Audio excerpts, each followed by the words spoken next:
tóxico, basicamente, é o quê? É esquecer o conhecimento previamente aprendido, né? Então, você está aprendendo novas distribuições ou para uma mesma classe, né? Ou novas classes. E qual é a retenção desse conhecimento, né? Eu estou perdendo o que eu aprendi no passado, então como que a gente desenvolve esses modelos que são capazes de se adaptar continuamente? E nós estamos usando como técnica, né, até pela sua capacidade, que é reportado, né, meta-learning, basicamente meta-training. O meta-testing é o que a gente substitui aí, a grosso modo, pelo continual learning, tá? Então, o principal objetivo nosso é desenvolver modelos baseados, né, em meta-learning, capazes de continuamente reconhecer atividades humanas através de sensores, né, e que também sejam factíveis do ponto de vista de arquiteturas cognitivas. Então, a gente pensa muito na questão do uso de memória, de processamento, qual é o tamanho desse modelo que nós estamos gerando. Então, assim, a gente avançou bastante no último ano. Na verdade, essa pesquisa tem 1 ano, né? Então, a gente avançou bastante, mas ainda a gente tem bastante coisa para fazer em relação a isso, tá? Basicamente, assim, como que é o nosso setup, né? Quais são os principais componentes? Nós temos dados de sensores brutos, nós temos um componente de pré-processamento, a gente aplica, né, os métodos básicos ali de normalização, segmentação, e também nós fizemos aumento dos dados para o treinamento offline.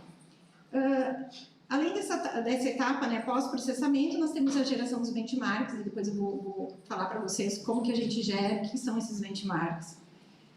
Posteriormente eu digo no fluxo, né, mas nós temos um componente que é do treinamento offline, então é o treinamento de um encoder, considerando um conjunto de classes.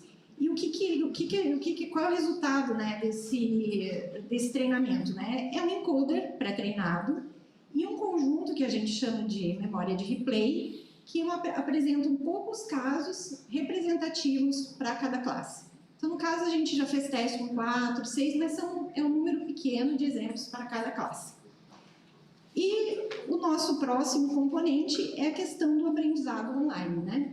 Como que a gente procede esse aprendizado online? Então, considerem que esse aprendizado, os dados estão chegando continuamente e eles têm classes, distribuições diferentes, de classes pré-treinadas, tem novas classes. Como que, de forma geral, assim, como que funciona, né? A gente recebe, né? O componente recebe as streams, combina com a memória de replay e aí é feita a atividade de reconhecimento. Como podem ter novas classes e também novas distribuições, o encoder e o replay, eles naturalmente podem ficar desatualizados. Então, nós temos 2 processos posteriores, que é o quê? Do reconhecimento de atividade, que é uma atualização desse encoder e uma atualização do replay, para acomodar aí as novas classes ou as novas distribuições, tá? E nós fizemos isso continuamente durante o aprendizado online, né? A gente termina porque termina o dataset, mas na prática não existe isso. Então, o que é, agora pegando, né, rapidamente cada um dos componentes, né? O que para a gente é um benchmark? Para nós, um benchmark é uma combinação de um dataset e de um cenário. E cenário, na área de aprendizado contínuo, é extremamente importante porque ele define a complexidade tanto da solução, né, como da avaliação, até da avaliação, né, da solução. Então, como dataset, a gente utilizou, nesse momento inicial, o PAMAP, o RAPT, o CIRAR e o DSDS. Tá? Nós utilizamos técnicas de aumento de dados e também algumas combinações para o treinamento do encoder. E qual é o cenário que a gente está usando? O nosso cenário, nós definimos 2 cenários especificamente, né? Um que a gente chama de New Classes e New Instance Classes. Eles são cenários complexos, então a gente já quis, né, puxar assim, a pesquisa para um estado da arte mais à frente, né, porque assim, massivamente os resultados de aprendizado contínuo são para imagens. Né, e os testes, até de meta-learning também, que a gente tem visto, são para imagens. Então, tem muito pouca coisa na área de de time series, né? E os cenários são bastante simples, né? Então, para vocês terem ideia, só coloquei ali, né? Em aumento de complexidade, o class, incremental, task, o domain, o task free, task agnostic. Então, assim, os cenários também, mesmo em imagens, eles são cenários principalmente de task incremental, que é um cenário mais simples. Infelizmente, não dá para a gente detalhar aqui, né? O nosso cenário, ele se encaixaria no task free, porém, a gente ainda não fez o teste sem labels. É uma atividade que a gente vai fazer agora. Então, a gente já está trabalhando também com um cenário mais complexo. Como que a gente monta esse cenário também rapidamente?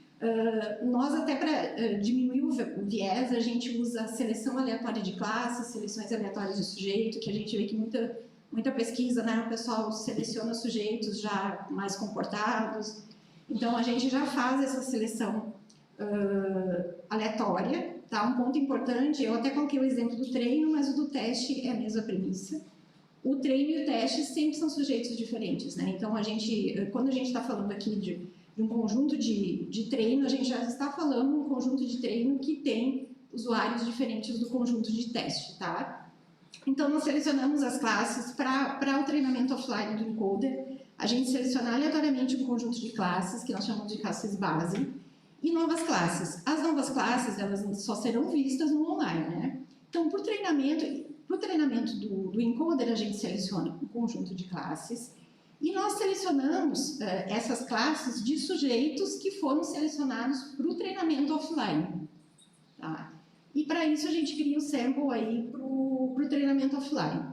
Quando a gente vai para o online, dos sujeitos online, nós pegamos todos os dados e as novas classes dos sujeitos offline são combinadas a essa amostra para a gente ter mais diversidade, porque também a gente não tem muitos dados para trabalhar, tá?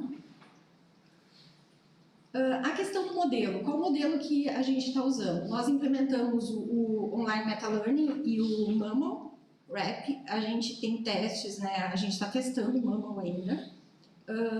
Eles são estratégias que foram testados para meta-testing, não para aprendizado contínuo, e também para imagens, não para RAR. Então, nós fizemos essas duas coisas, né? Nós adaptamos para o RAR e também colocamos no setup de aprendizado contínuo. Eles tiveram resultados muito expressivos no meta-testing para imagem, por isso que nós adotamos esses dois algoritmos.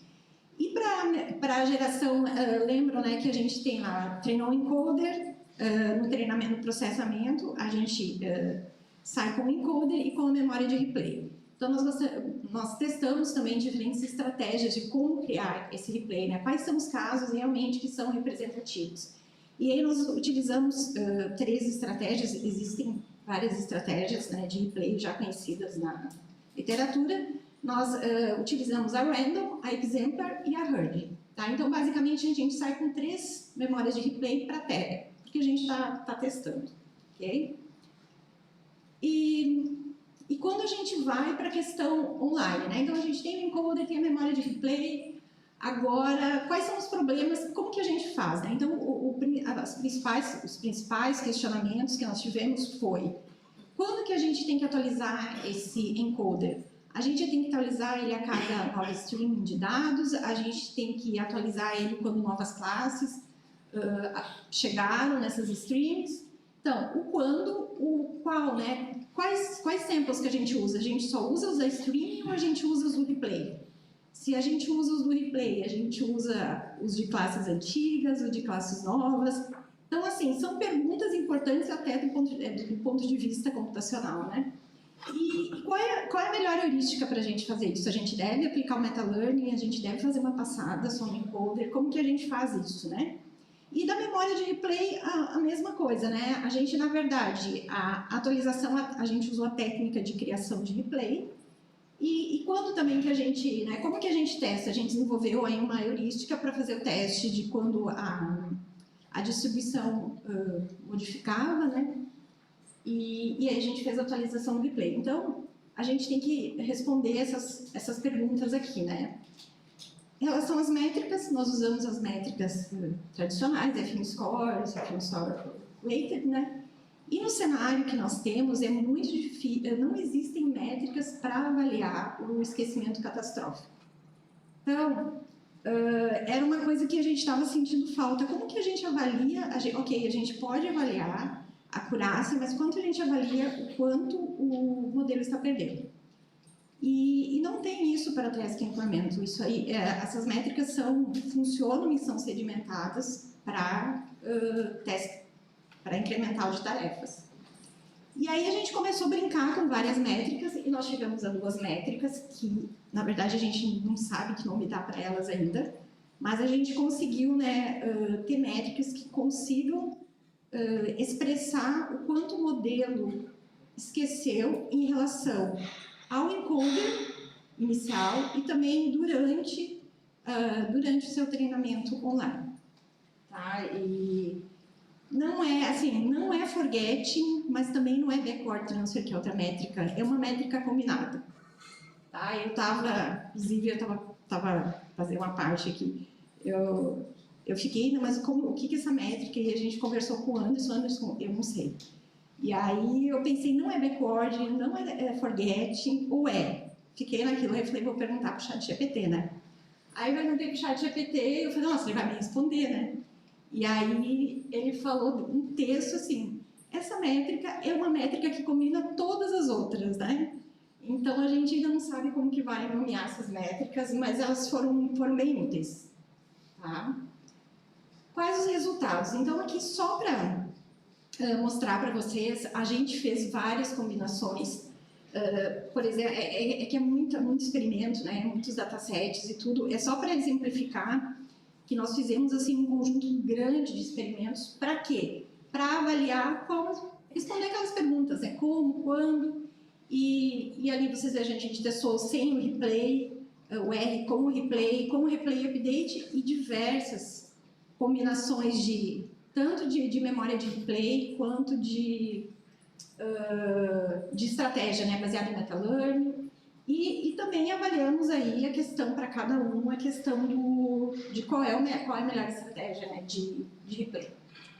Basicamente, o que foi mais efetivo nos datasets que nós testamos, né? O tempo é que os melhores resultados que a gente teve, nada muito exacerbado, mas foi ligeiramente melhor, né? O encoder deve ser atualizado, né? Ou deveria ser, né? Para os testes que a gente fez a cada nova streaming, né? Então a gente tem que fazer essa atualização. Todos os dados do replay, eles devem ser utilizados, né? Como eu falei, a gente tem esse etapa experimental e a gente vai fazer para estender, mas até então todos os samples do replay, mas o replay assim, contém 5, 6, eu acho que a gente colocou 6 samples de cada classe. A gente tem 20 classes, então não é um tamanho absurdo, né? E a heurística para atualização é a mesma heurística que a gente usou para treinar o encoder, né? Que é meta-learning também, tá? E o replay, assim, como tem várias combinações e vários casos, teve aí uma mudança, às vezes, de centésimos, né? Mas, basicamente, a melhor estratégia, considerando o custo, né, custo-benefício, foi a estratégia aleatória. Porque, por exemplo, a Herding, ela teve muito similar com a Randall e alguns pontos específicos um pouquinho melhor até, mas ela é extremamente custosa, né? Extremamente custosa. Então, foi o Randall também, tá? Aqui, só para passar rapidinho, nem sei como é que tá o tempo aí. Tá, eu vou correr aqui. Então, vocês vejam que o que está em verde escuro é o que a gente conseguiu com a nossa métrica, e o que está em verde mais claro é sem os updates, tá? Então, a gente teve melhoras consideráveis em todos os datasets. Aqui, só para fazer aqui, a gente separou, né, a análise em base, em novas e todas. Então, se a gente vê, o offline é o treinamento offline com todas as classes, tá? O MLHAR é a estratégia de contínuo e o online é uma inicialização aleatória do encoder. Então, a gente vê que a gente conseguiu ali 54 para 75, 50 no RapT para 62, 57, 66, 83, 90. Parece que não foi muito bom, mas para aprendizado contínuo foi bom e para cenários livres de tarefas mais complexos, a gente teve resultados assim bons, tá? Então, basicamente, qual que é a nossa conclusão, né? Que o meta-learning, ele se mostrou assim, com capacidade de generalização. Nós fizemos alguns testes de meta-testing também. A memória de replay é crucial aí para esses setups de aprendizado contínuo. As estratégias que nós definimos, né, elas trouxeram mecanismos para essa atualização desse encoder e desse replay. O cenário também foi um cenário complexo, a métrica também que nós criamos, as duas métricas também ajudaram a ter aí uma compreensão melhor do desempenho dos modelos. E a questão do aumento de dados, a gente teve até piora dos datasets, né? Eu acho que teve um ou dois que tiveram pior e teve um que ficou muito próximo. Tá? Então, esses resultados que eu mostrei para vocês é sem aumento de dados. E, então, as principais contribuições foi isso que eu falei para vocês, a especificação dos benchmarks, a proposta das novas métricas, a avaliação do ML, né, para RAR, a avaliação das estratégias de replay, de aumento de dados também, e a proposta de heurísticas aí. E a gente agora pavimentou e a gente tem muita coisa para fazer, né? Então, a gente está avaliando aí a performance do Mumble, que é outro algoritmo clássico, né, de meta-aprendizado. Nós estamos desenvolvendo uma solução baseada em redes prototípicas e nós temos aí 2 papers para submeter. Nós precisamos fazer também agora novos experimentos com novos parâmetros, né? A gente já implementou tudo, agora tem que experimentar isso, avaliação de novas arquiteturas de redes neurais, colocar modelos atencionais, LSTM, a gente está com várias ideias aí, né? A avaliação, obviamente, em novos datasets e talvez em novas tarefas no futuro, né? Colocar uma regressão, porque hoje a gente está fazendo classificação. Então é isso. Obrigada.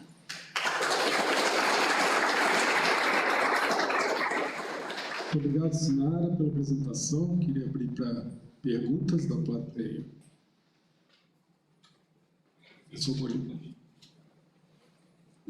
Obrigado, Sinara, pela apresentação. Sinara, uma dúvida, talvez até um pouco ingênua, porque eu não conheço muito bem a área de aprendizado contínuo. Quando você poderia colocar naquele slide onde você mostra estratégias de treino com replay?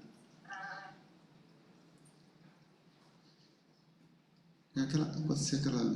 Isso, aí tá bom. Pelo que eu estou entendendo, você está selecionando algumas amostras, né, de referência, e aí quando você continua treinando o seu modelo, você joga essas amostras no bolo para continuar lembrando, né, daquilo que você aprendeu lá atrás, é isso, né? Toda vez que você vai treinar uma amostra nova, toda vez que você vai colocar um batch para treinar? Toda vez que nós colocamos um batch. Assim, um batch para a gente é uma streaming, né? Uhum. Então, para cada streaming, nós combinamos o replay. Tá, e o replay é um conjunto, então, de streams também, né? Um para cada classe? Na prática, é um conjunto de streams, né? Que a gente combina, né? É uma memória que contém, na verdade, as features representativas de cada classe, né? E a ideia é ter realmente poucos exemplos, então a gente tem, acho que 6 exemplos, né? De cada classe. Tá. E vocês costumam visualizar, é normal isso, o desempenho do modelo nos diferentes conjuntos de dataset à medida que você vai evoluir no treinamento? Então, sim, né? A gente vê claramente assim, pontos que... O que acontece com o modelo, né? O encoder ele é treinado com poucas classes, poucos dados. Então, a partir do momento que começa a vir novas streams, a gente visualmente vê na média, aí a gente usa 5 encoders, a média de 5 encoders, né? A gente vê que tem uma queda que muito provavelmente quando chegarem novas classes e depois o modelo acomoda. Só que a gente tem os nossos datasets são pequenos. Então, o que acontece? Se a gente pegar de uma parte, vamos lá, da 40% para frente, a nossa curva ela estabilizou e lá em cima, com acurácia muito boa, né? E aí o que acontece? A gente não tem tanta diversidade de classes para colocar novas classes até o final do experimento e também as streams acabam porque acabou o dataset, né? Sim. Então a gente teria que testar, mas sim, acontece essa acomodação. Vocês tentaram treinar o modelo em lote com todos os dados de todos os datasets de uma vez para ver o que acontece? Sim, foi o que a gente fez no benchmark ali. Ah, tá. Nós Aquele valor de referência, então, é isso aí. Isso. Eu passei rápido, sim, mas é o limite superior do resultado. É aqui, ó.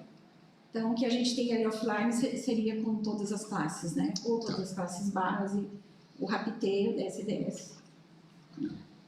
Obrigado, senhor. Mais uma pergunta? Depois a gente passa para a apresentação do Gabriel. Oi, Sinara, tudo bem? É uma dúvida bem leiga, né? Porque eu nunca trabalhei com isso. Mas quando você faz esse aprendizado online, as features têm que ser todas iguais em cada stream, né? Então, quando eu adiciono uma nova stream, uma nova feature, no caso, uma nova variável, como é que se comporta esse aprendizado contínuo? Ele funciona bem ainda ou ele quebra? Não, a gente está trabalhando num contexto que todas as features são do mesmo. A gente está trabalhando com dataset só com as mesmas features, né? O que nós acrescentamos são novas classes, mas as features são o conjunto de dados é o mesmo, né? Uhum. Eu pergunto isso porque, por exemplo, na questão da geração sintética dos dados, né? Se eu tenho 10 datasets, eu tenho que pré-treinar, eu tenho que ajustar 10 modelos, né? Então isso é custoso. Mas se eu tivesse um modelo que ele continuasse aprendendo de vários datasets do domínio de marketing, seria interessante. Mas qual é o problema? As features mudam. Mudam, sim. Né? Assim, o seu conhecimento, você acha que essa pergunta torna a resposta inviável? Por exemplo, não é possível usar aprendizado contínuo nisso, porque a base do aprendizado contínuo é que tem que ter todas as features iguais.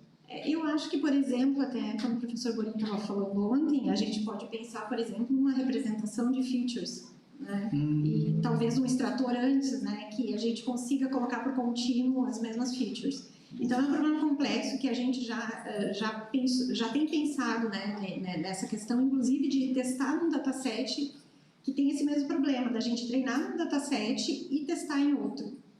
Né? Mas aí tem essa questão que a gente tem que resolver. Como que a gente faz isso se as features, se o replay vai ser diferente, né? Mas eu acho que é um problema complexo, mas acho que dá para resolver com algumas estratégias, assim. Uma delas seria talvez criar um pré-encoder ali, alguma coisa que pegasse criasse uma representação, né? Para essas... Obrigado. Então, muito obrigado mais uma vez, Sinara. Desculpa, Borim. Será que a gente pode perguntar na hora do almoço? Vai lá. Desculpa. Um pouco mais no término da sessão. Não é uma pergunta, é um comentário, porque eu acho que seria interessante fazer de forma geral para que todo o Hub escute. Essa questão de esquecer, né, do modelo, se adaptar para um contexto novo, esquecer o antigo, é muito importante para a gente, né? Principalmente em termos de arquitetura cognitiva. Né? Tem várias estratégias para isso. Né? O pessoal trabalha com redes recorrentes, por exemplo, teve a LSTM. Né?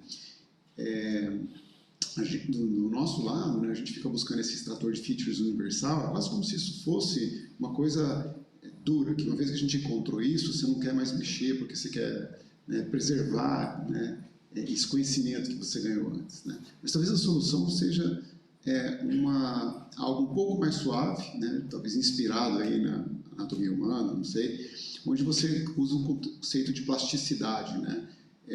Talvez as primeiras camadas da sua rede elas são um pouco mais rígida, né? Talvez não no começo, porque está aprendendo, né?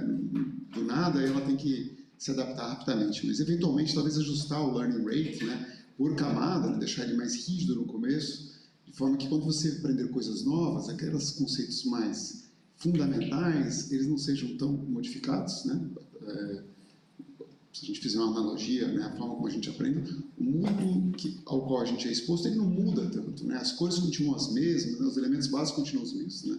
Os conceitos mais abstratos aqui aparecem de forma muito diferente, né? Com a introdução de novos conceitos ou de novas experiências, né? E aí, talvez sejam as últimas camadas da rede que a gente tem que deixar mais livre, né? E tem uma outra questão também, né? A gente tem um limite do que a gente pode aprender, né? A gente costuma dizer que a gente vai ficando velho, a gente vai ficando cada vez mais difícil aprender, né? Talvez isso esteja associado a um limite intrínseco e talvez a gente tenha que reconhecer isso também nessas redes e começar a dificultar o aprendizado até nas últimas camadas à medida que as coisas vão acontecendo, né? E aí, obviamente, vão vir perguntas como, tá, mas se eu fizer isso, eventualmente esse modelo não aprende mais nada, né? Aí a gente talvez pudesse começar a olhar para o que seria interessante a gente começar a esquecer, né? O que não é mais útil ou não é mais tão relevante no contexto, no mundo em que eu vivo agora. Né? Enfim, Essas discussões são recorrentes na área de aprendizado contínuo, é uma área muito incipiente, né? Basicamente, a dúvida é, até por forgetting, o que esquecer, o que lembrar. Então, assim, mas ainda assim, os resultados são, a área é incipiente, não se tem métricas adequadas ainda, os cenários são simples, né? Então, tem muita coisa para explorar, mas tem muita coisa para fazer. Regularização, você está falando, a gente tem muita coisa para testar ainda, né? obrigado. Obrigada.